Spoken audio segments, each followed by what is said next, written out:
Standing Committee on International Trade. Today's meeting is taking place in a hybrid format pursuant to House Order November 25th, 2021. Per the Directive of the Board of Internal Economy on March 10th, 2022, all those attending the meeting in person must wear a mask except for members who are at their place during proceedings. I'd like to make a few comments for the benefits of the witnesses and members. Please wait till I recognize you by name before speaking. For those participating by video conference, click on the microphone icon to activate your mic. Please mute yourself when you're not speaking. Those participating via Zoom, you have interpretation options at the bottom of your screen, either floor, English, or French. And a reminder that all comments should be addressed through the chair. Oh, yes, Mr. Hoback. In respect for the time of the witnesses, I want to give them as much time in this committee as possible. So if it's okay with the committee, I would suggest we just go to committee business quickly for a minute, because I think we've got an agreement on the proposals we'd like to see brought forward. And if you want me to read them into the record, the proposal that we'd like to see, but probably won't get, is the first proposal is where we take 12 MPs, one analyst, one clerk to Bangkok, Singapore, Hanoi, and Jakarta. In light of the fact that we probably won't get that due to the costs, the plan B would be Bangkok, Hanoi, Singapore, Jakarta, but reduced to 7 MPs, one analyst, and one clerk.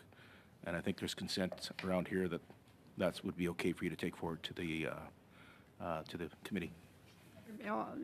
Everybody's in favor? Yes, and Madam Chair, I can confirm that I've heard from Mr. Massey by text message, and he said that sounds very reasonable. Mr. Savard-Tremblay is okay with it? Okay. And it's reasonable to this side as well. Thank you. All right. I know you've got some dates here, which we can maybe talk about in a later meeting. I know this is time sensitive. So. Yes, it is. Okay. All right. Great. Everybody's in favor. Thank you very much, Mr. Hoback. Madam Clerk, you're clear with that? So we'll do two submissions. Okay. So, pursuant to Standing Order 1082 and the motion adopted by the committee on Monday, March 21, 2022, the committee is resuming its study on trade opportunities for Canadian businesses in the Indo-Pacific. Our apologies for being delayed, but I think if you've been here before, you know how votes work. And so we couldn't get our meeting started, and we have another one later on at the end of the meeting. So we want to get as much testimony from our great witnesses as we can. So from the Canada ASEAN Business Council, we have Wayne Christopher Farmer, President. From the Canadian Chamber of Commerce, Mark Agnew, Senior Vice President, Policy and Government Relations. From Canada-Korea Business Council, Sunny Cho, President and Chief Executive Officer. From the Canada-Vietnam Society, Julie Trang Nguyen, Director, and from Greenpeace Canada, Shane Muffet, Head of Nature and Food Campaign. Welcome to all of you. We will start with opening remarks for 5 minutes, please, starting with Mr. Farmer. Thank you. Good morning, good afternoon, everyone. Good morning here in Singapore. My name is Wayne Farmer. I'm president of the Canada-ASEAN Business Council. Thank you for the opportunity to speak today, Madam Chair and members of the Standing Committee on International Trade. Brief background: CIIT is a private sector-led not-for-profit established in 2012, headquartered here in Singapore. Our mission is to grow trade and commerce between Canada and ASEAN and their 10 member states within ASEAN. We represent over 60 Canadian and ASEAN businesses trading between the two regions. We've been a very key advocate on increasing the Canada-ASEAN trade flow, recognizing the immense potential that ASEAN presents for Canada and vice versa. We've been very active working with Canadian governments and the ASEAN member states to get to the point where we have two free trade negotiations formally launched in 2021, the Canada-ASEAN FTA agreement and the Canada-Indonesian CEPA. I also want to note that it's taken quite a lot of time to get to this point, which is the nature of these discussions. Almost 10 years since I've been involved in volunteering with this, and in many ways, Farmer, we're just at the starting point. can I interrupt you for one moment? Sure. I have to apologize to Mr. Massey. I was supposed to wait 10 minutes before starting the committee meeting. So we did just start, though. Thank you, Madam Chair, and you're a good chair, so I know it wasn't by intent. Thank you. Okay, thank you very much. We're back to Mr. Farmer, please. Sure. As president of the CIBC and a Canadian who's been living in the region for almost 30 years, I do want to emphasize the growing importance of ASEAN as a hub for business, trade, and investment, and Canada's potential gateway into the Indo-Pacific region. As a single market with over 670 million people, who I might add about 50% of those are under the age of 30, ASEAN currently represents Canada's sixth largest trading partner, with bilateral merchandise trade between the two regions growing steadily by about 6.4% per annum over the last 2 decades. Certainly, as the ASEAN economies and populations continue to grow and their middle class grows, the rising demand for exports and services represents an increasing opportunity for Canadian businesses. However, at present, Canada-ASEAN trade is still underperforming. This deficit needs to be addressed not only to maximize the economic benefit and market access for Canada in one of the world's fastest growing regions, but also to provide long-term risk diversification for Canada to hedge against geopolitical and supply chain concentration risks and strengthen ties with the region fully supportive of global trade and the regulatory institutions that govern it. According to a recent economic analysis conducted by CD Howe, a Canada-ASEAN FTA could see potential bilateral trade increases of up to $4.3 billion, income gains of $2.1 billion to Canada, as well as a net job creation on the order of 2,000 to 3,000 jobs. While appearing modest, these are achievable numbers, not inflated goals, and what we believe is somewhat understated. This does not include the fact that an FTA and more formal trade work in itself is a catalyst to greater trade and custom between the two regions. With the recent Russian invasion of the Ukraine, and given some time, Canada is also ideally positioned to supply ASEAN with necessary commodities such as energy, as well as food and food security, which has become increasingly an issue as of late. Strategically, an FTA with ASEAN will also allow Canada to eventually enter the RCEP trade agreement, as the ASEAN FTA is a prerequisite for joining that. While the strategic and economic potential is immense, so is the competition. Many of Canada's trade competitors, including the US, the EU, Australia, amongst others, and now the UK, have been very proactive in ramping up their strategic engagement and trade initiatives with ASEAN.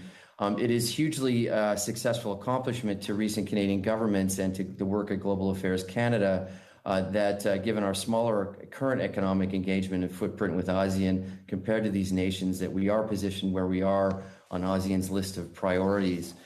As such, the CBC and network of Canadian businesses we represent urge Canada to continue to prioritize the negotiation and implementation of the Canada-ASEAN FTA and the Canada-Indonesian CEPA, in addition to exploring other opportunities for bilateral agreements with economies in ASEAN. A holistic approach is certainly necessary to yield long-term engagement with ASEAN, and we should also make sure or ensure that we adopt a constructive and pragmatic approach during current free trade negotiations by promoting the sharing of best practices, assisting with capacity building, and understand that this is the starting point to a much longer relationship with an opportunity to continue to upgrade and deepen our trade and diplomatic ties over time. In conclusion, ASEAN is a region of significant growth with a long queue of parties who want access, and the time certainly is now for Canada to commit as a long-term trading partner to ASEAN and secure its presence in the Indo-Pacific. The CABC and its members stand ready to support Canada's efforts to increase regional trade with ASEAN and hold a lot of optimism for the future of Canada-ASEAN trade and relations. Giving limited time, I have outlined more analysis and recommendations in a briefing note that we've submitted for the committee's consideration, and would very much welcome more discussion and any questions that you have subsequent to this. Happy to follow up with that. Thank you for the opportunity to make a few remarks. Very much, Mr. Farmer. On to Mr. Agnew. Welcome back to the committee. Thank you very much, Chair, for having me back. And I think certainly this is a timely study given the government's work currently on the Indo-Pacific strategy, and that's upon which I'm going to be focusing my remarks for the next few minutes. The first area that I wanted to mention is around trade policy. We have a number of initiatives that are ongoing in the region, and certainly they hold potential for opening new market access opportunities. This includes recently announced initiatives such as our negotiations with ASEAN and Indonesia, but also the potential for CPTPP expansion and opening opportunities in underutilized markets for Canadian businesses such as Taiwan. I think it's important to go into these discussions certainly with a clear set of priorities, and that's something that we hear regularly about from our members. And I think some of the priorities that I would encourage this committee to think about in its recommendations would be firstly around tariff liberalization to ensure that our exports are remaining cost competitive, having robust digital trade chapters that ensure the protection of cross-border data flows and that data localization does not become a condition of doing business in these markets, and also enhanced regulatory dialogues to ensure that non-tariff measures such as SPS regulations in the agriculture sector do not become a barrier to trade.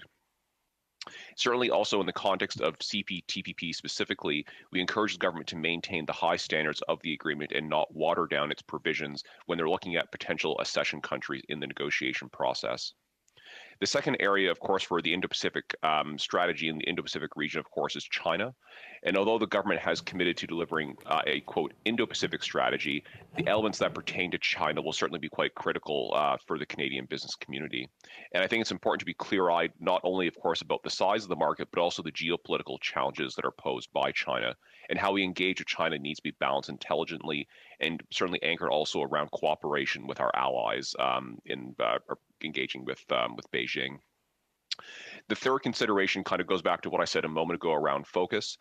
The reality is that we do live in a world of finite resources, both financially for the government and also in the bandwidth and the human resources to deliver upon a foreign policy agenda. It would not be realistic to expect that our country can make a push in all sectors and in all countries in the region equally. And we need to be judicious about how we go about selecting markets of focus and the priority sectors that we are pursuing in those countries. The fourth and final area that I want to mention is around the role of non-governmental entities in bolstering trade relationships through the region and on-the-ground connections. Businesses are the ones that engage in commerce at the end of the day rather than governments, and in doing so, they actually play an important part in the Canadian footprint in the region. And I think government should see trade missions and other activities that facilitate those connections as part of a broader set of foreign policy tools at our disposal. I know that when I travel abroad on behalf of the Canadian Chamber, I represent not only my organization, but also what foreign nationals perceive about Canada and Canadians. Therefore, strong industry-government collaboration, I think, is mutually reinforcing. Thank you for your attention and look forward to your questions. Thank you very much. On to Mr. Cho. Thank you, Madam Chair. I'd like to thank the committee for this opportunity to provide comments on the business and trade opportunities with South Korea. My name is Sunny Cho, CEO at the Canada-Korea Business Council. We work mostly with the Canadian SMEs in technology and manufacturing sectors across Canada. Some of the activities we're involved is hosting forums to educate and motivate Canadian SMEs to explore the South Korean market. We host technology tours to Korean SMEs to showcase Canada's leadership in advanced technologies and try to facilitate joint ventures. We also support government missions to and from Korea to promote trade and investment. And some members of our CKBC lead their own private business missions to arrange B2B meetings and facilitate business deals. So why Korea? Korea is about 52 million in population, 1.8 trillion in US dollars GDP, and it is one of the top 10 economies in the world. They're ranked number 5 in R&D expenditure. Canada is actually at number 13. And Canada and Korea has a free trade agreement since 2015. And just recently, Korea is trying to become less dependent on China. They currently import about 25%, and they've suffered substantially in recent years with China's retaliation. So they are building more plants in U.S., India, Asian countries, and now we're beginning to get a few in Canada in semiconductor and EV sectors. Some of the opportunity sectors for Canadian companies in South Korea are automotive, aerospace, ICT, autonomous vehicles, artificial intelligence, cybersecurity, energy and clean technologies, defense communication systems and radars, ocean technologies, medical device, life science, and agriculture and food. And you've probably seen in the media some of the recent deals with Canada were Life Cycle and LG Chem, LG Energy, Stellantis with the LG Energy Solutions, GM Canada with POSCO, and Naver's investment in Wattpad in Waterloo. And some of the areas I think that we can improve is especially in commercial branding. Koreans love Canada and Canadians, but they don't give us too much business. Most foreigners can't name what commercial products Canada makes. More Canada branding programs are needed and need to support some of the service providers that are involved in facilitating exports, joint ventures, and foreign direct investment. So frequency, consistency, with a long-term view are critical for success. Face-to-face meetings and sharing meals, these are the universal culture, and we should be doing more of that now we're getting out of the pandemic. And many Canadian SMEs are not very knowledgeable about South Korea and reluctant to invest time and resources to penetrate the Korean market. Most SMEs are still very comfortable just selling to US, UK, Western EU, and Australia. And we're not taking advantage of the Korean Canadian experts that are living in Canada. Actually, Korean government is the one that's taking advantage of the Korean diaspora around the world. They support their chapters and conferences annually, trying to help export their goods over to other countries. I think Canada should get involved in taking advantage of our multicultural diaspora communities that are very active in international trade. And we need to improve our competitiveness. Korea imports, Canada's contribution to Korea's import is only 0.87%. And now China and Japan are the top exporters to Korea. And it is understandable since they are the closest neighbors. But other Western countries do much better than Canada. US 12%, Germany 4.5%, Australia 3.85%, and Netherlands 1.5%. So they export 2 to 15 times more than Canada to South Korea. So we need to study and understand why we're behind in other countries. And Trade Commissioner Service and the EDC do a great job in helping many Canadian companies, but I think there are limits to what the public sector can do, and there's a gap to be bridged. I think private sector can do a better job in recruiting and persuading Canadian SMEs to sell to South Korea. And more Canadian SMEs need to travel to Korea and Asia to understand the markets and build relationships. Building relationships with the major Korean companies can open up a lot of opportunities and have access to China, India, and other Indo-Pacific markets. There are lots of good government programs, but directing SMEs to take advantage of these programs and being adventurous is a challenge still. So in closing, we've had good relationship with the Canadian. Sorry, Mr. Cho, I'm sorry. You'll have to get your last comments in answer to some of the committee members. Yeah, so right. we're doing good work with the Canadian Embassy and the CIIT Korea, and we look forward to sharing more ideas and thoughts with the Canadian government in the coming near future. Thank you. Thank you very much. Ms. Nguyen for 5 minutes, please.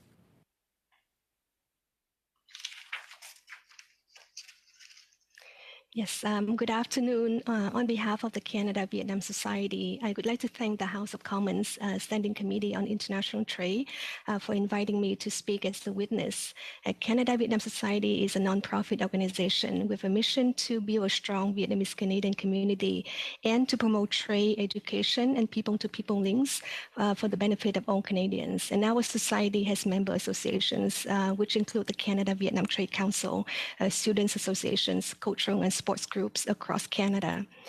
My opening statement will focus on the importance of Vietnam, not just for Canadian businesses, not only in ASEAN, but also in the Indo-Pacific overall. So my first point is Vietnam matters to Canada because Vietnam has been Canada's largest trading partner in ASEAN since 2015. And this is my first point. Bilateral trade between Canada and Vietnam was $9 billion in 2020, up from $8 billion in 2019, despite the pandemic. And trade diversification is important to Canada. Canada needs to build strong relationships with other Asian countries beyond China. ASEAN is an important trading bloc of 10 nations. It has a total population of 660 million and a combined GDP of $5 trillion, representing the world's fifth largest economy. ASEAN is Canada's sixth largest trading partner. In 2020, Canadian trade with ASEAN was $33 billion. And ASEAN is at the center of Asia's regional security. And within ASEAN, Vietnam is not only an important trading partner, but also an important security partner as Canada considers its Indo-Pacific strategy. Vietnam and Canada are both committed to multilateralism, global security, and combating climate change. So from a war-torn and impoverished nation in 1975, Vietnam became a lower middle-income country in 2010. And with a current population of 100 million, Vietnam's economy grew an average of 7% for 5 years after 2015.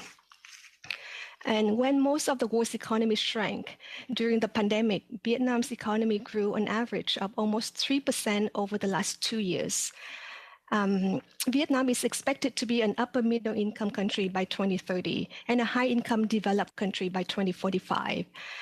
Canadian companies stand to benefit in the education, technological, agricultural, clean energy, and aerospace industries, among others. And here's my second point. Canada should consider tapping into Vietnam's network of free trade agreements. Vietnam has 15 free trade agreements in force. They include the European Union, the United Kingdom, the Regional Comprehensive Economic Partnership, or RCEP for short. RCEP consists of 10 ASEAN nations, plus Australia, China, Japan, New Zealand, and South Korea.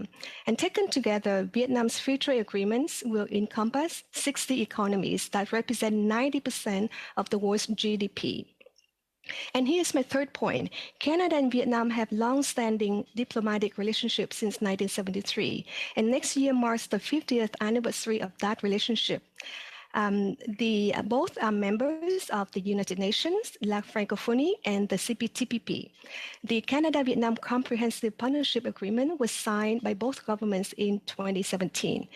And in 2019, Vietnam has become one of the top 5 source countries for international students in Canada.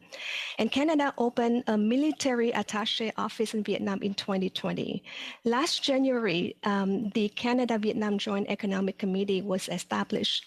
And earlier this month, Canada's Foreign Affairs Minister made an official visit to Vietnam and discussed, among other issues, the launching of the Canada-ASEAN Free Trade Negotiations. Vietnam plays a major role in the Indo-Pacific region, and the United States, Japan, and India have already recognized this reality. This is why they have strong relationships and partnerships with Vietnam. So in closing, I urge you to consider... Yes, I urge you to consider... Can you just... Consider... Yeah. You're finished. Okay, thank you very much. Is translation all right now? Okay, thank you. Thank you very much, Ms. Nguyen. Mr. Moffat, for 5 minutes, please.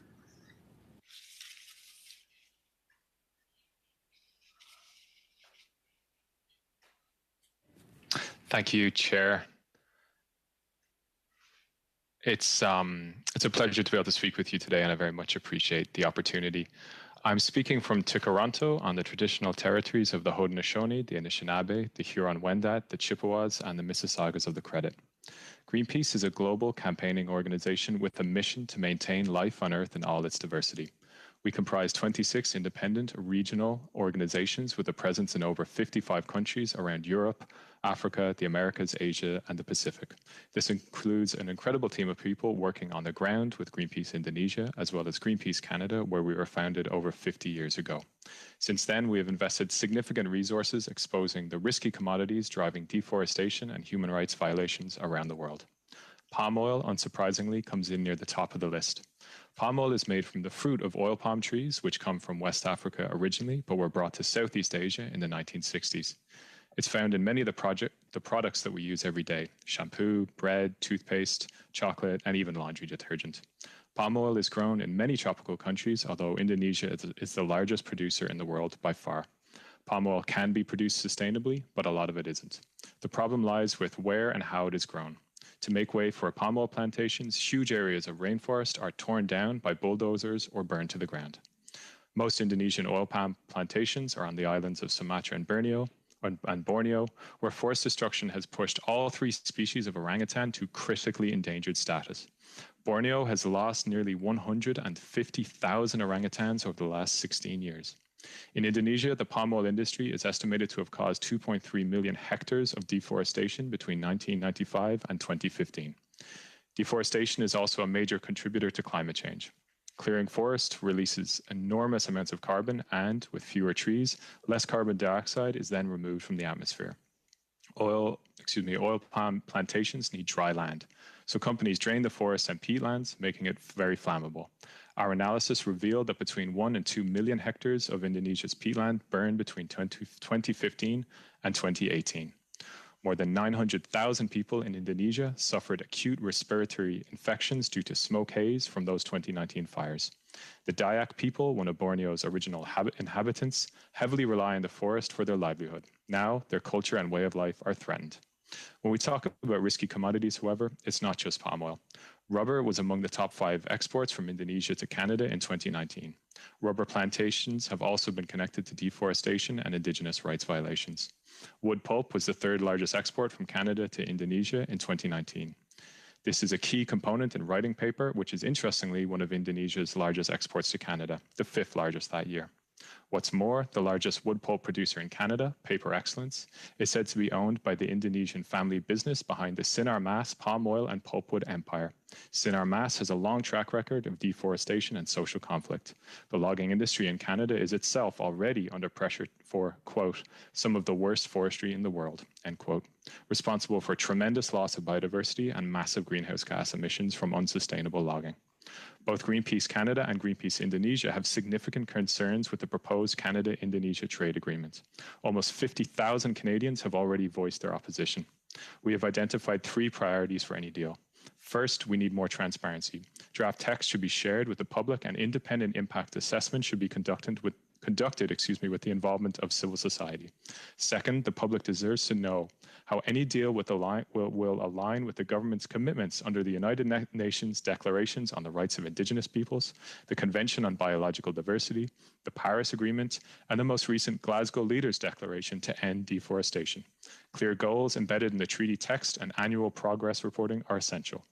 Third, any deal should distinguish between goods based on how they are produced and guarantee traceability of all products. This requires enforceable guarantees that Canadian forest products are not originating without the free, prior, and informed consent of Indigenous peoples or originating in threatened species habitat. And the same for Indonesian products like palm oil originating from deforestation or linked to human rights abuses. In conclusion, we need to see a Canada-Indonesia deal that truly reflects the most urgent global issues that require cooperation to resolve. Climate change, the biodiversity crisis, rampant social inequalities, and the concentration of resources in the hands of a wealthy few. Transparency and public oversight are the best way to achieve this. Thank you very much. Thank you very much, Mr. Moffat. On to committee for 6 minutes. Mr. Lewis, please. Well, thank you, Madam Chair, and thank you to all the witnesses. Fantastic testimony this afternoon, and sorry to delay you. That's the life up here sometimes. My first question, Madam Chair, through you to Mr. Agnew from the Canadian Chamber. I'm wondering, and I'm not here to blame anybody or any nation, but I'm wondering, what is your perspective on why a trade agreement hasn't happened before with ASEAN nations, and what has the delay been? Why has the delay been there? So, I mean, I'll go into highly speculative mode here, but I think, part of it is because of the pandemic, and certainly the inability to do face-to-face interactions does slow down a whole lot of things, and trade agreements aren't immune to that either. The other thing that I would say about, ASEAN, though, is that if you look at some of the other negotiations potentially that they've done, for instance, with the EU, you would see that these things have taken time to, get off the ground and materialize. And I think when you're negotiating with 10 countries at once, it's going to take a little bit longer. And the last thing I'll say is that there is, I think, still not entirely, clarity in my mind as to whether the levels of ambition are completely, aligned between the countries. And so what we want to make sure is that, we're maintaining a fairly high level of ambition, and that, there's a good deal on the table that matters for businesses and delivers real outcomes. Thank you, sir. Madam Chair, through you to Mr. Farmer. So what sectors should we prioritize? And along with that, what would be the next step for those discussions? So, we talk about agriculture, we talk about automotive. We've had some really good discussions here, great testimony. But which is the one that you believe, sir, we should be prioritizing? Sure. Well, the reality is that Canadian business engagement with ASEAN is quite diverse. You can see that on our membership. There's probably a dozen or more industries, but certainly tariff bases on goods is a starting point. Financial services is another area of strong concern to our members. A lot of the Canadian insurance and pension funds are very active in this region and being encouraged to be more active by the ASEAN countries as well. But certainly agribusiness, agri-tech, infrastructure, all of these areas are areas of focus for us in this region. Energy is another one that's potentially there, both in existing supplies of gas as well as future cleaner energy sources and energy transition that ASEAN itself is in process of looking of how to make with their stated desire to reduce their carbon footprint as well in this part of the world. So it is a complex, the opportunity set is big and it's very complex, but if you note the testimony the written testimony that I submitted, there are probably half a dozen or more very core areas, including digital technology and digital access that are of great importance for Canadian industry to focus on in this part of the world. Thank you, Mr. Farmer, and back to you again, sir. So with regard to electric vehicles, so I know basically in my own backyard, we've got a $5 billion investment from both levels of government, the provincial and federal government, for EV, for battery plant. And is there an appetite in the ASEAN world, if you will, for electric vehicles? Are they doing as much work? Do they want electric vehicles, as much as the North American countries want? Sure, I'd say the answer to that is yes. Obviously, we have to recognize that within ASEAN, you've got 10 sovereign countries that have a very different level of development, from highly developed, such as here in Singapore, where I am, to Myanmar, which Cambodia allows, some of the less developed countries in the region. Certainly, these countries are all looking at battery storage, battery digital to grid technologies, digital to grid access, as well as component manufacturing. Vietnam, to speak to, VinFast is has a very big and growing electronic vehicle brand and company that's coming out. And certainly Indonesia, Thailand have been very traditional centers of automotive assembly and manufacturing, not just for domestic consumption, but also for export. You have a lot of the Korean, Japanese auto companies and others involved in these regions. So yes, the general thrust is towards also electronic vehicles, battery storage, not just for vehicles, but also for power in general. And there's a lot of innovation coming down the road in this part of the world that I think translates back to Canada and vice versa. Thank you, Mr. Farmer, for that answer. That was really good. Just last question through you, Madam Chair. This is to Mr. Cho. And I'm going to stay along the lines of automotive here. And so I know that although we have got some of the greatest manufacturers and assembly plants in the world, I'm wondering, is there a way that the ASEAN nations can help, if at all, with the shortage of our microchips? So long story short is we can build all these great vehicles, but we don't have the semiconductors to put into them. Mr. Cho, do you have an opportunity there, or do you see an opportunity there?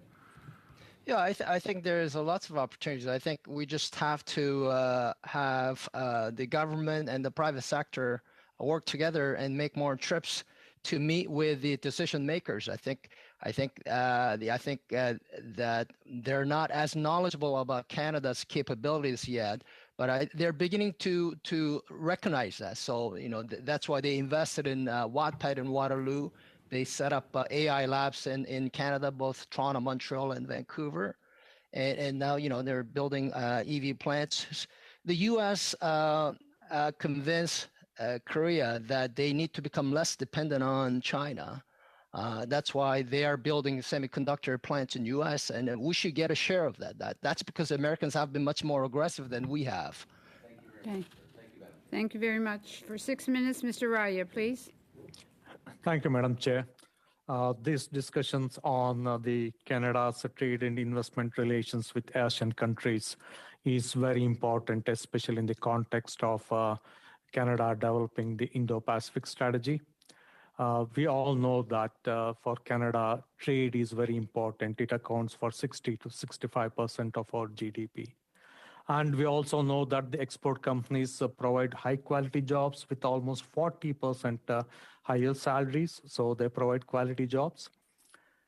The pandemic has changed the international trade. I think permanently, I should say, there is a permanent dent in the globalization and the international trade.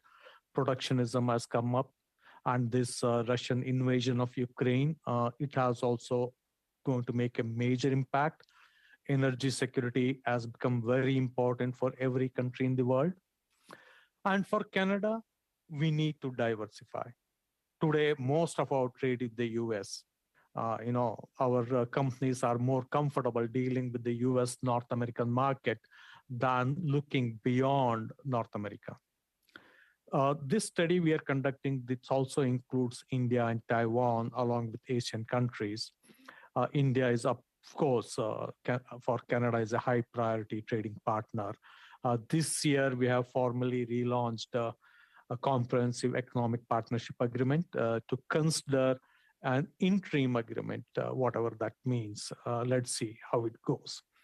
With Taiwan, merchandise trade with Taiwan is better than India. I think in 2021, we had about $10 billion trade with Taiwan against India's about $9 billion.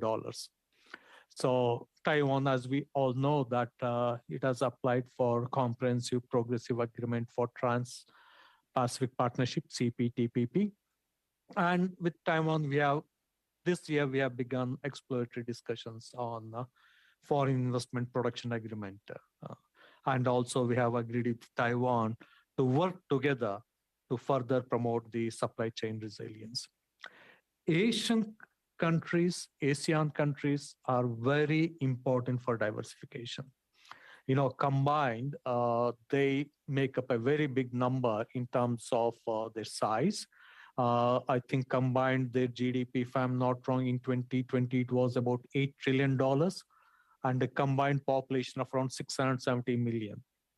We need to encourage Canadian companies to go beyond North American market, look outside of Europe and China, and the next big thing is ASEAN countries.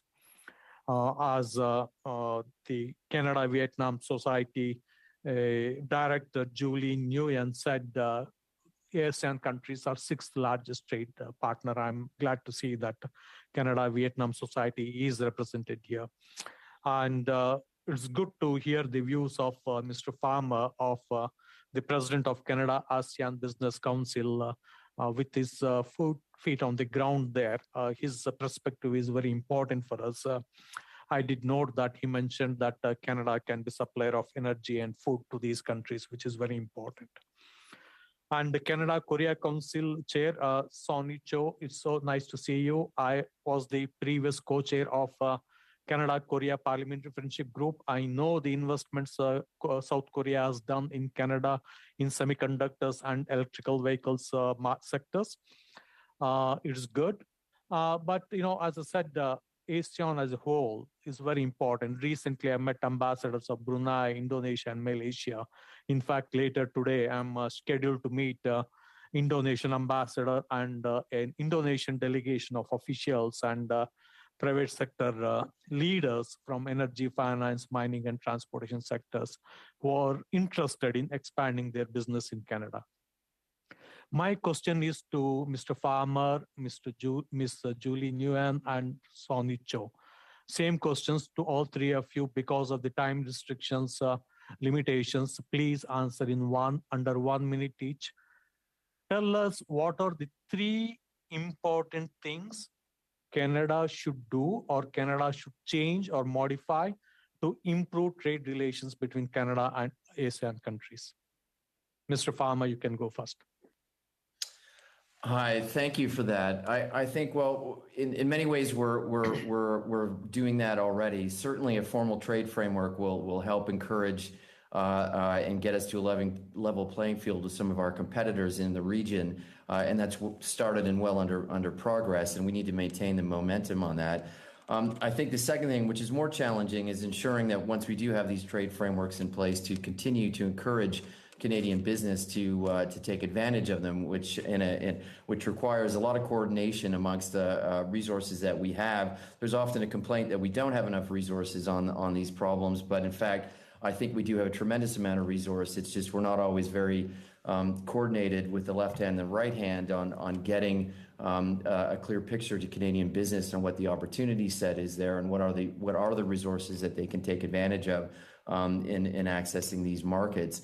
I think the other thing is just patience and time commitment. It does take a long time both to build these agreements and also to build trading relationships, particularly in a region like Asia, or in ASEAN countries where relationships are highly valued. And we've had a remarkable success in the last decade or so since rejuvenating our relationship with ASEAN and focusing on that. We are now at the table as a partner that's taken very seriously, and we need to take advantage of that in being where we are at the moment, because there's no better time than right now. Thank you very much, sir. Thank you for the answer. On to Mr. Savard Tremblay for 6 minutes, please.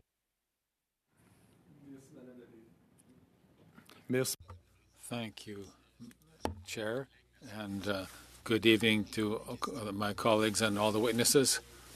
I have some questions. Mr. Moffat, you gave us an overview of palm oil, what it's used for. You talked about Indonesia. However, in ASEAN, there's Malaysia, which is the second biggest world exporter. According to what you know from there, are the operating conditions better, or is it pretty much the same problem there, just to get an idea?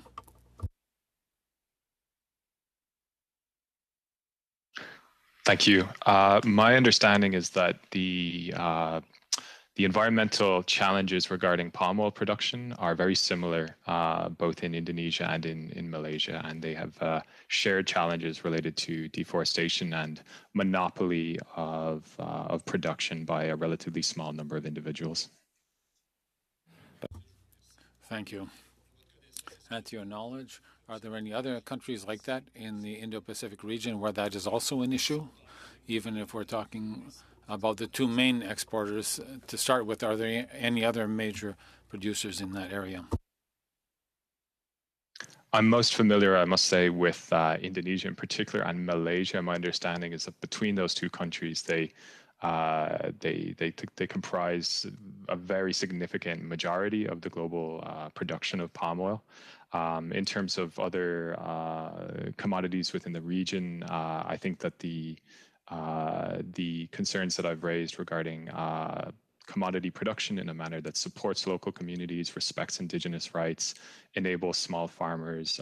Those are themes that I certainly heard from my colleagues in working in the region on the ground are of concern to people there in many of the different countries across the region where we have offices. Thank you. And according to what we know about it, imports have already increased considerably to Canada over the last number of years. According to what you know about it, have the needs for palm oil, are they already being filled, or would there be a need to bring in even more, for example, from those regions of the world?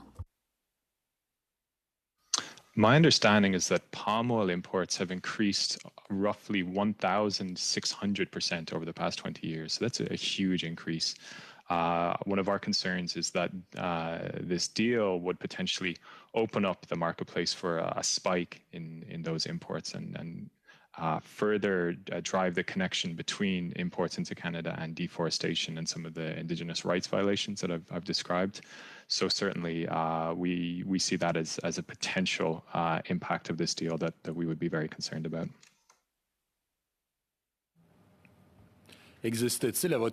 To your knowledge, are there any ethical or ecologically responsible ways of exploiting it if needed? That's a fantastic question. And as I mentioned, there's certainly palm oil production can be done sustainably. I think one of the main issues is how it's being produced and how its production is dominated by a relatively small number of oligarchs in that region. but my organization, we've certainly worked on the ground with a number of local communities who have invested much of their time and resources and really put their heart and soul into producing sustainable palm oil. So it certainly can be done. But that goes back to these kind of trade deals that really need to create the enabling conditions for some of those local communities and small farmers to be rewarded for really stepping up to the challenge that we're all facing and trying to produce these kind of goods in a responsible manner.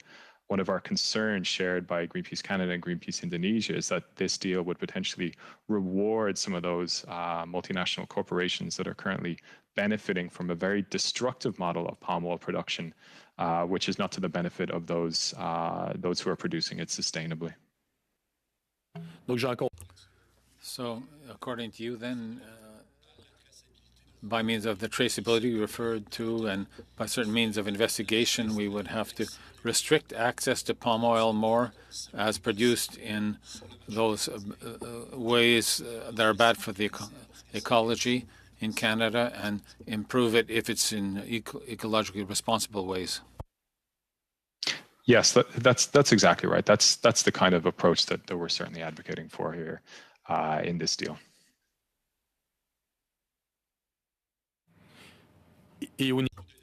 Thank you. And with regards to feasibility, because in the field you talked about aspects, it's difficult to know where the product actually comes from. That's right. Traceability is a big issue with palm oil. It's very hard to know on the international markets where palm oil has originated in many of the products that we consume here in Canada. And so to really address the problems of lack of traceability and the inability to distinguish between those who are producing it in a very responsible manner and those who aren't producing it in a responsible manner, we need much more transparency for the commodities that are being exchanged. And in this deal itself, we need to build that transparency and that oversight into the deal itself. Transparency is absolutely key when it comes to palm oil and other commodities. Thank you very much. On to Mr. Massey for 6 minutes. Thank you, Madam Chair. And maybe we can start with Mr. Cho. With regard to South Korea, one of the challenges we've had with trade for the automotive industry has been very much a lack of market access for Canadian manufactured vehicles, whereas their importation has been nearly almost $3 billion, I think is the latest. And even with the South Korea Free Trade Agreement, there hasn't been a noticeable incline for our exportation. Can you give me a little highlight in terms of if we were looking to expand, I guess, our opportunities, what we need to do differently in terms of a better balance between the two? I think we have to sell different kinds of vehicles because Germany exports incredible amount of vehicles to South Korea. South Koreans, though especially the wealthy people, tend to drive top brand name cars. So, the Mercedes-Benz, BMW, they do very well in South Korea. But most of the vehicles that are manufactured in Canada are probably not going to be competitive in South Korea. So, unless we can come up with some unique Canadian brand, it might be tough. Okay, I haven't heard, though, there might be some of that, but there's other non-tariff barriers like not being allowed to set up dealerships, not being able to service vehicles, OEMs not having the capabilities, and then we also have state-owned enterprises in South Korea like Kia that make it pretty difficult. So what I'm concerned about is the continuation of erosion of our auto industry, especially during a transition right now, if we don't have access to the market in at least a generally equitable way. It's so lopsided right now that it just gives me a concern. And fair enough, if you're saying that it's a type of vehicles that we're manufacturing, it's a global industry where we are finally got our own battery plant.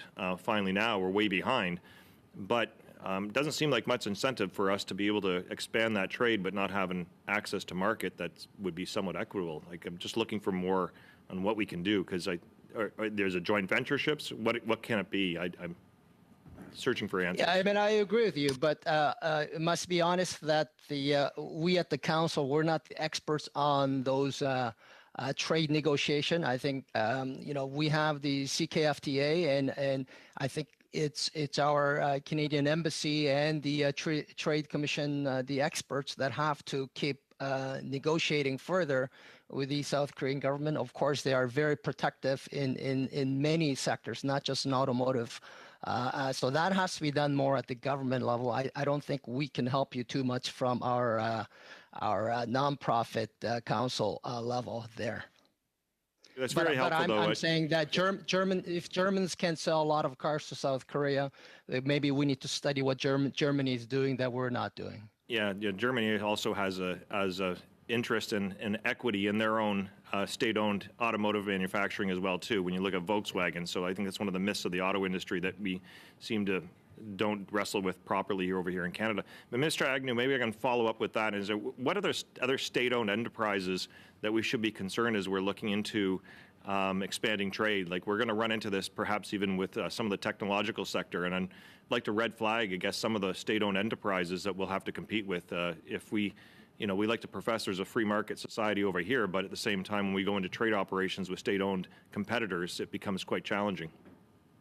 Yeah, and I think, if I can localize it to the Southwestern Ontario region, certainly state-owned or I can say heavily state-backed steel producers are a major concern that we have.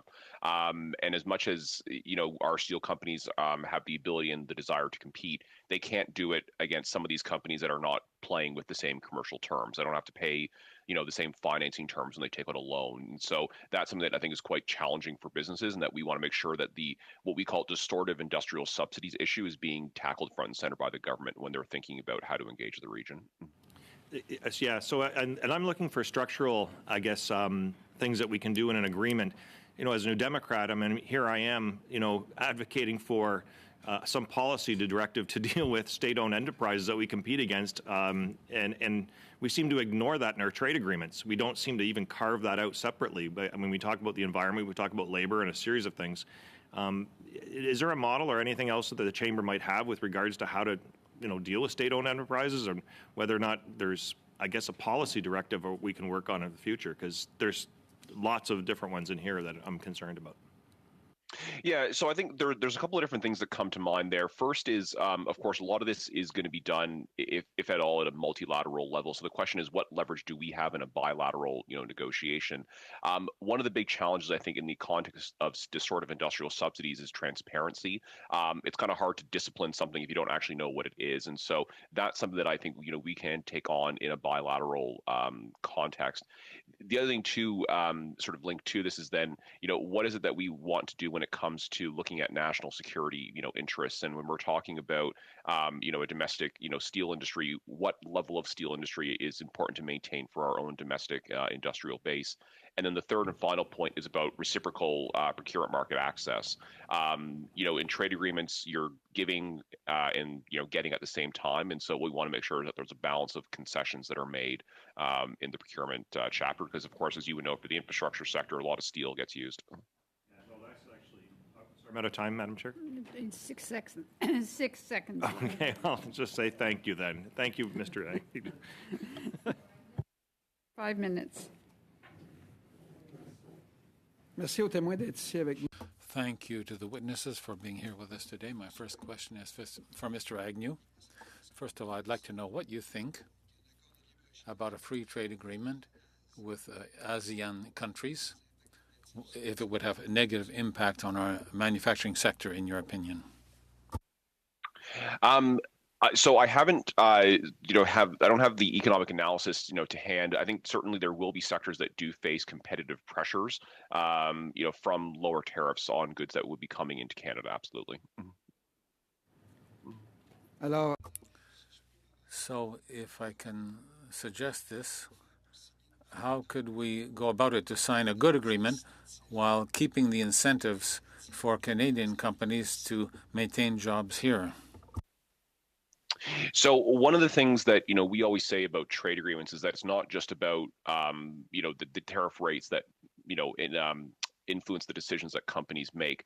Companies will look at a whole host of factors: the tax policy domestically, the regulatory policy, the access to labor. And so what's important is that as we are opening up our markets, that we have our domestic house in order, because right now, I think, if we're talking about a number of sectors, we could talk about how Canada has a tax competitiveness problem. We have a regulatory approvals problem, and that's going to be further exacerbated certainly as we have, open markets, and we need to be able to compete.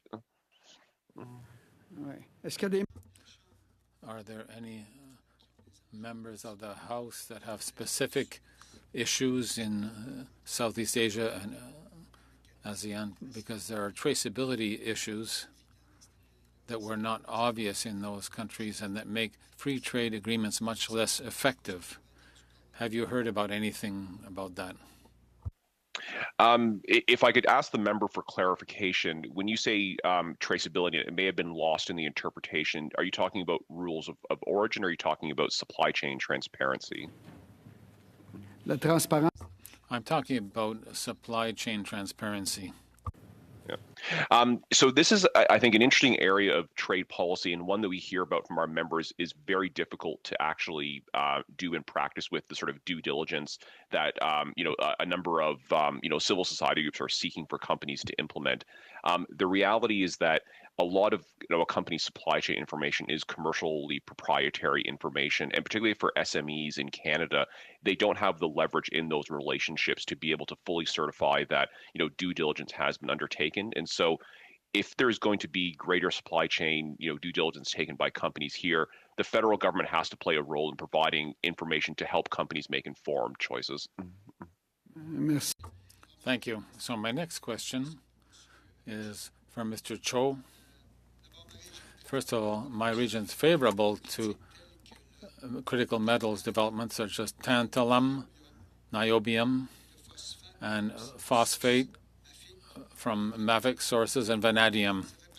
So a number of people have had opportunities for trade between Canada and South Korea regarding rare earth metals for battery development. So I'd like to know if you could explain those opportunities and how other countries of ASEAN can benefit from opportunities between Korea and Canada, Mr. Cho.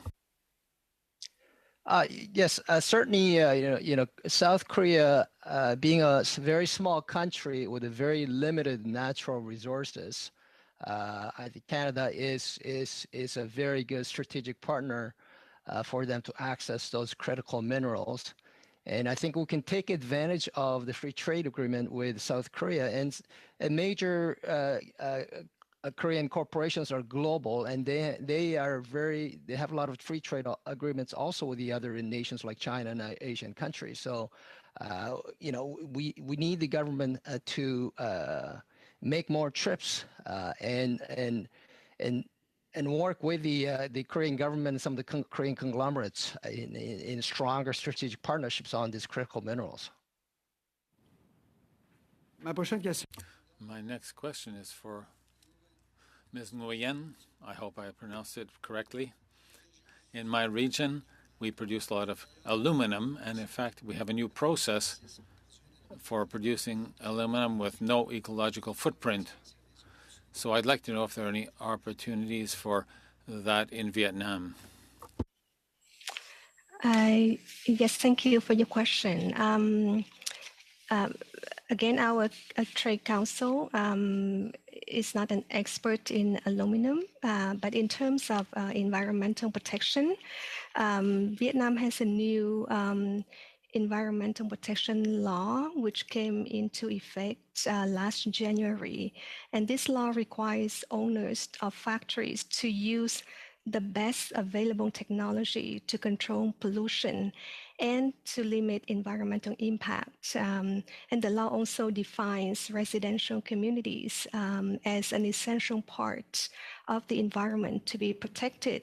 So I believe that with this new law, the environmental impact of doing business in Vietnam, including in the area of aluminum, would be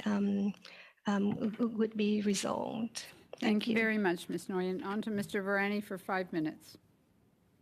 Thank you very much to all the witnesses. So I'll go a little bit quick because I've got 3 questions. So first, Mr. Agnew, welcome back. Good to always see you. You mentioned in your opening statement about sort of you had 3 or 4 different key points you were talking about, and one of them was about robust digital trade provisions. And this is something I'm quite seized with because we know that a lot of the world and economic activity is moving onto digital platforms, et cetera. There's something called a Digital Economic Partnership Agreement that has been started by New Zealand, Chile, and Singapore, a member of ASEAN. Could you comment on things like the DEPA and its utility in terms of providing some of those digital trade protections on a go-forward for different nation states? Yeah, I think it's important to have those agreements because the more of these that we have, the more embedded into international trade law the digital trade provisions are. And one of the 2 of the ones that I'll cite specifically, one is cross-border data flows, and so ensuring that if a company is going to operate in a market, they don't have to store data locally as a condition of doing business, because certainly the view that we have and that our members have is that your data is actually more secure if it can be monitored out of a central location rather than having locally stored servers. The other critical area as well that the DEPA and related agreements provide is around customs duties, moratoriums on electronic transmissions. The WTO has an agreement on this, which every 2 years we have to go through this torturous renewal process. And so embedding that permanently into the international trade rulebook, I think, is quite valuable for companies, because the idea of putting a tariff on an electronic transmission is just conceptually very difficult. And I think in practice would be very difficult to implement for businesses and governments. Thank you very much, Mr. Agnew. And Mr. Cho, I'll turn to you. It's good to see you. Thank you for your commentary here. I want to build on something that was actually asked to you by Mr. Martel about the critical minerals. So we're seized of this. I mean, we are a country of vast natural resources. I understand we have at least 16 of the top 30 critical minerals that are required for electric vehicle batteries. We've obviously got in my province and your province, because I know you're a Torontonian, various critical minerals in the Ring of Fire, for example. We're trying to invest heavily in unlocking that kind of resource wealth and using it for the sustainability goals that we all share. So can you talk to me about, sort of from your perspective, is the Korean business community seized of the fact that this is a pressing priority for Canada, and how can we leverage that further in terms of developing relations between our 2 nations economically? So over to you, Mr. Cho. Yeah, I think one of the things that we're trying to do more is, now that we're getting out of the pandemic lockdowns, we'd like to invite more Korean corporate executives to come and visit. And we used to focus mostly on Toronto, Montreal, Waterloo technology hubs, but we should also start giving them the tours of the other parts of the provinces, and give them a good understanding, and also educate the Korean Canadians, because a lot of Korean Canadians don't realize how knowledgeable our workforce is, how much good natural resources we have. There are lots of opportunities. So because I think educating locally and also abroad is critical in getting deals done, because I think a lot of them still don't know as much about Canada. So all they know is that we've got great schools and it's a nice and safe place to send their kids. So we do get a lot of students at universities and colleges, but I think we should take them to the Northern Ontario and Northern Quebec and other parts where there are a lot of resources. Yeah. Joe, and just briefly to Mr. Moffat, I was quite seized by your testimony. Thank you. It was quite illuminating. I just wanted to ask you, given sort of the success we had with CUSMA, where we have an environmental protection clause inserted into the agreement, the fact that we had Indigenous negotiators with us at the table when we're dealing with Mexico and the United States, and that we've committed as a government and we've passed as a parliament UNDRIP, do you see some potential in using those kinds of patterns on the go forward with countries like Indonesia and Malaysia to address some of the environmental protection concerns that you very rightfully raised about palm oil? I think those are the kind of global commitments that are central to making this deal really work for people and planet.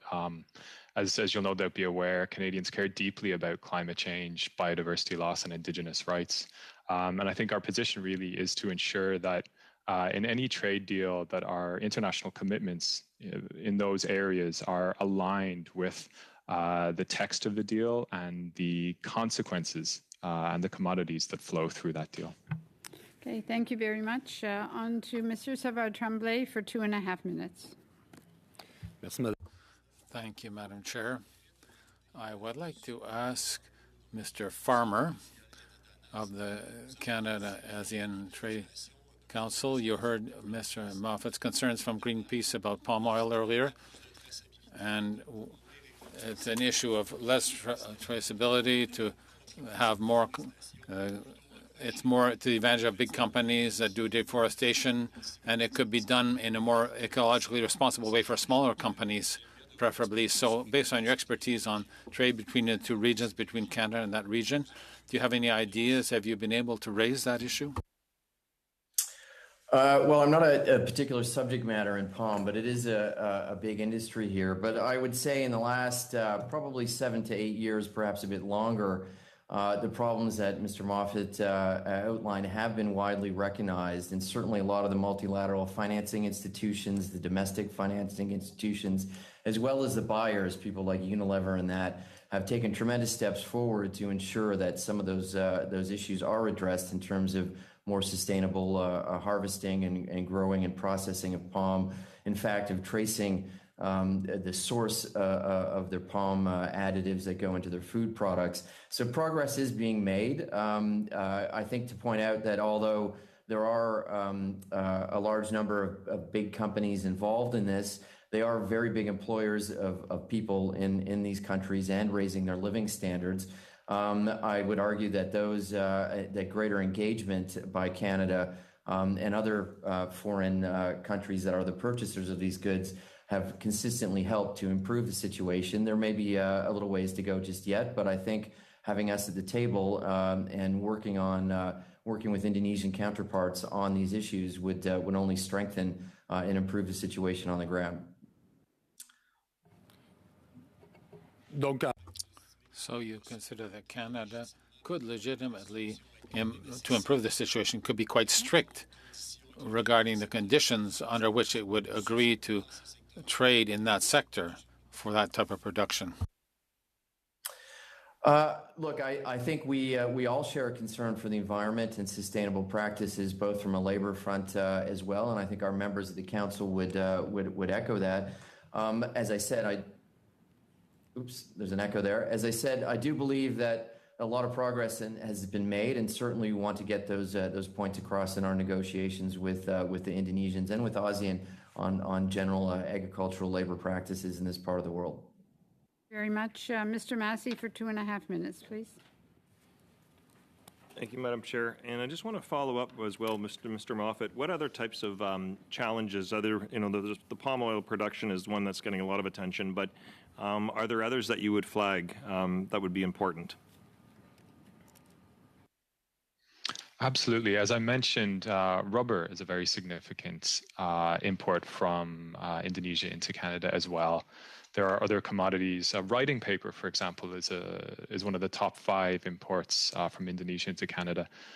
Both of those commodities have been linked heavily to deforestation, displacement of local communities, human rights violations, and violations of Indigenous rights. And so my comments regarding palm oil, I think, pertain to risky commodities writ large. And I think that's why it's really essential to build in some of the provisions into any agreement that addresses transparency, addresses sustainability, and really centers the needs of local communities versus some of those big businesses that currently dominate not just the palm oil sector, but a whole host of risky commodities in the region. Familiar with there's 2 aspects of this, and I'm hoping you can answer this. You may not be able to, but is there 1 or 2 that would be heightened politically sensitive to bring up in those discussions? And likewise, is there one that might have an international component in terms of ownership that might be challenging for Canada to address these? So if we bring these forward, which ones have like a heightened political sensitivity and which ones might have a corporate sensitivity? I'm not sure that I'm very well placed to address which one of these commodities might raise political sensitivities. But from what I understand from my colleagues in the region, the production of these commodities across the board is something that is of concern to many people in the region as well as people here in Canada. So how much political sensitivity they generate, I defer to some of the experts here. Thank you very much, Mr. Massey. The committee, the bells are ringing. Does the committee want to stay an extra till 5:30 so that we could finish the other two speakers on this round, Mr. Baldinelli and Mr. Sheehan? All right. Okay, Mr. Baldinelli for 5 minutes, please. Thank you, Madam Chair, and thank you to my committee colleagues. And I'd like to thank our committee witnesses for being with us today. I just want to build on some of the testimony earlier, I think from Mr. Farmer. And I was interested in some of the comments that you had made, and you indicated about the need for these trade agreements, and you talked about using them to share best practices and learnings and so on. And so I was just wondering from you and just getting some of your comments on what some of those best practices, learnings that we have that could be used in these upcoming negotiations with not only Indonesia but ASEAN countries as well. Sure. Look, I think Canada has an excellent trade negotiating team within Global Affairs Canada, and I think approaching an agreement where you have 10 different nations in 10 different stages of development with concerns that we have in balancing the economic opportunity with our commercial trading values and values as a nation is always going to be a bit tricky. I think there are very creative ways that those can be balanced, and I mentioned that again. This is a starting point in a journey that will continue going forward. A lot of the ASEAN trade agreements that have been struck, particularly if we follow what's happened with an Australia and New Zealand relationship, they've been agreed to at a certain level, and then over a period of time, as that relationship is deepened and the commercial ties have been more valuable, they've been revised to become more comprehensive and more detailed and encompass more things. So looking at it in that direction, I think that we need to put our creative hats on and recognize that we're here for a long-term haul, and that we can address those through our negotiations and bring those ideas to the table. I'd also like to mention that in some of the areas that we've discussed, the region itself is also adopting many of the ESG and environmental labor concerns that we've been talking about here this evening, or sorry, your afternoon, and that as a source of critical minerals, Canada would be very welcome in this part of the world. There is, much like we have, a risk of concentration risk on certain things, critical minerals being one in this part of the region, particularly on China. And there is a desire to diversify supply chains into jurisdictions that are respecting more labor rules, environmental rules, and create a critical mineral production with this ESG compliant. And that's something that would be a very strong point in Canada's approach to this part of the world and their industries here that require those materials. Thank you, Mr. Farmer. And just building on that notion of rules and moving forward, and just my colleague Mr. Martel had been speaking with Mr. Agnew, and you had talked earlier about our need for domestic affairs and having them in order before we could open up our markets to the world. And I just wanted to build on that. You referenced taxes, regulations, access to labor. So, Mr. Agnew, in your opinion, is Canada's affairs in order today so that we can get into these upcoming trade negotiations? Are we in that position right now? Yes and no. I mean, I think there are certain sectors that are, well positioned. I think if you look at, for instance, our agriculture, exporters, we have a great comparative advantage here. The one area, though, where I think we have a lot of work to do is in the energy sector. I know Mr. Arya referenced earlier the Indonesian delegation, which I had a chance to also meet with today. And, one of the comments that I had made is there's a need for us to, improve our regulatory process if we want to export, future hydrogen, or if it's natural gas even. We need to have more regulatory predictability if we're going to be able to tap into those markets in the energy sector, for instance. agricultural side, do you see any sectors within our supply managed sectors of our agriculture that should benefit or have some concerns? Or Well, I don't think any of our supply managed sectors, to my knowledge, have expressed an interest in those markets. I stand to be corrected on that, but certainly I would anticipate that the government's going to be taking a fairly traditional approach to minimizing, if any, concessions in supply managed commodities. Thank you very much, Mr. Baldinelli. Sorry, you're right down to 2 seconds. Mr. Sheehan. Well, thank you very much to all our presenters again. And the ASEAN region is very susceptible to climate change. And I found when I traveled over there that much discussion was always about climate change as it relates to what devastating effects it has on the region, and both loss of life because of disaster and loss of economic opportunity as well. Through you, Madam Chair, to our presenters, perhaps the gentleman from Singapore and the person representing Vietnam may want to comment, and others, about opportunities in trade and trade deals in tackling climate change, because our country, Canada, has undertaken a very aggressive stance as it relates to climate change, and we are investing in industries and opportunities, including my riding in Sault Ste. Marie, but all across Canada. But what are the opportunities that we can work together as we all are trying to, reach net zero? Through you, Chair, to the speakers.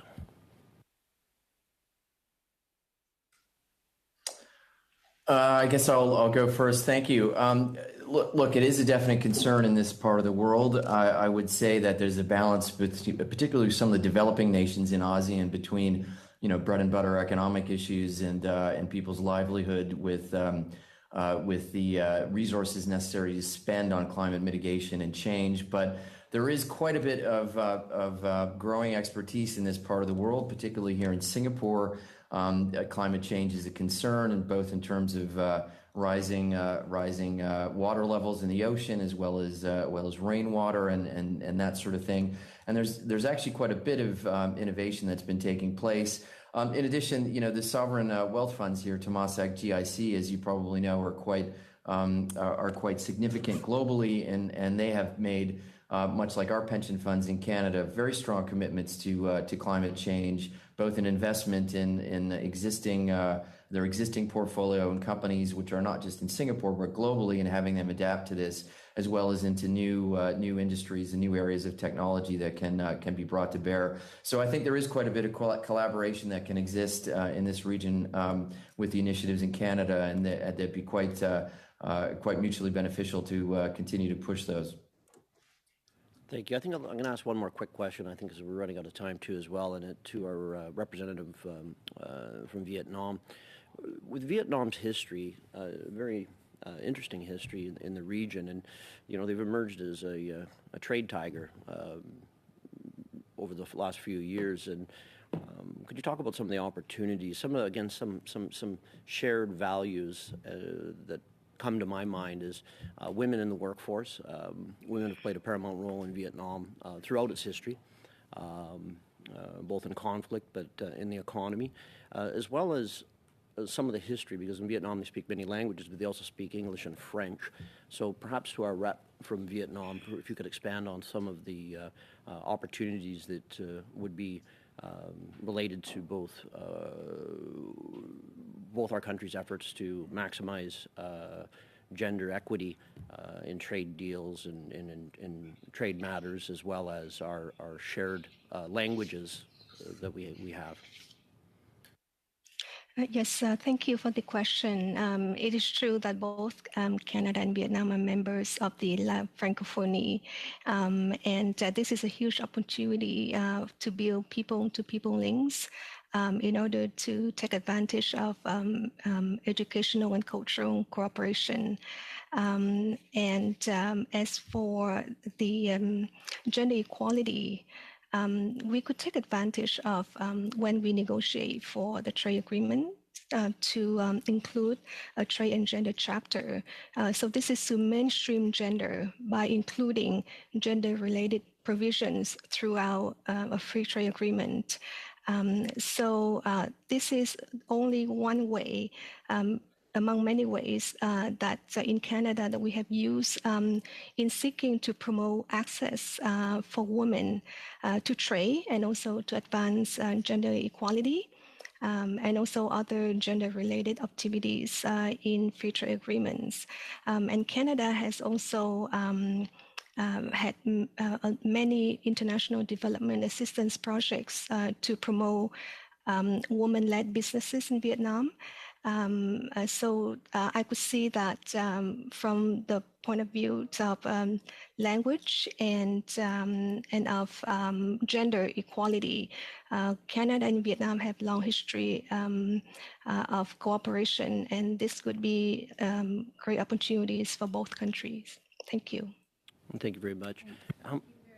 Any more members, time? Thank you very much to all our witnesses. Apologies for the delay, but it was well worth it to listen to your testimony. So thank you all very much. Meeting adjourned.